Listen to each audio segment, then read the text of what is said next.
The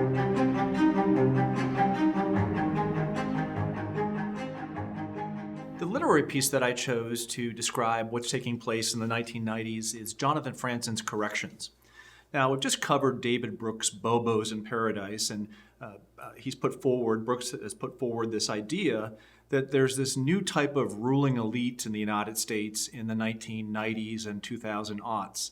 This individual whose social views, whose religious and theological views tend in a bohemian direction, and whose economic views tend in a bourgeois direction, hence the combination of bohemian and bourgeois, the bobo.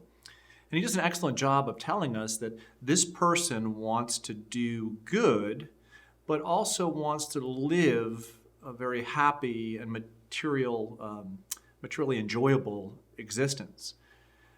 To state that person in a thesis, I think, is one thing.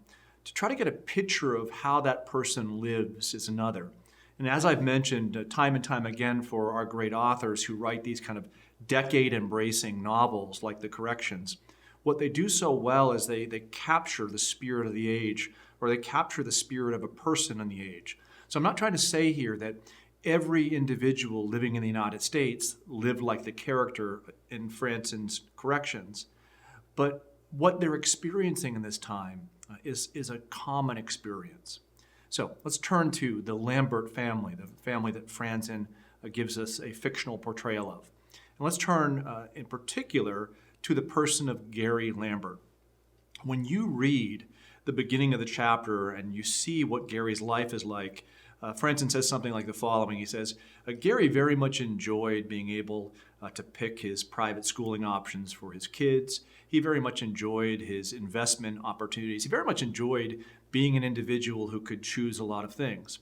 But what he wasn't comfortable doing is choosing how his brain chemistry worked. So here we see that Franzen's character, Lambert, has to take a variety of different prescriptions because he doesn't feel good. He doesn't feel healthy.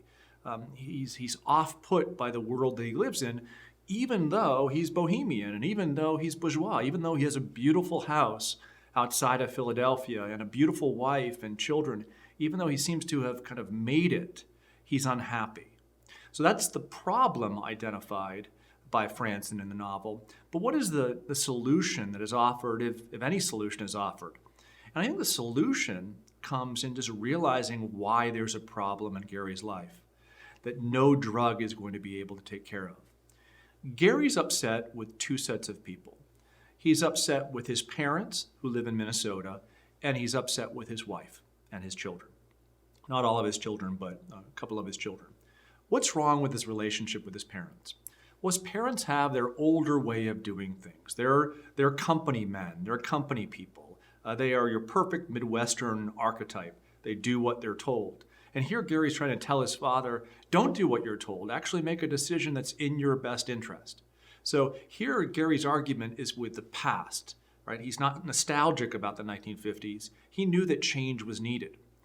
But when you look at the change that takes place within Gary's current family situation, his wife disrespects him. His wife treats him as a child. His wife uses their children against him.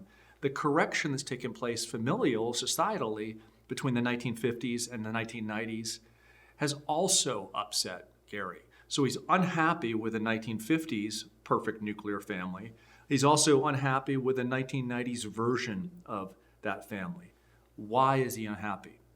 Because he believes that the 1950s took things in a direction too far toward conservatism and tradition, but the 1990s have taken things too far in the opposite direction. What would be perfect is if you could have a middle space, a middling between these two positions, one that Gary can't find, one that Gary can't produce on his own. So he is in need of a correction that he can't prompt upon others because he's different from others. The lesson being, perhaps there is no correction that's at our disposal that can help us overcome differences that we have with other people.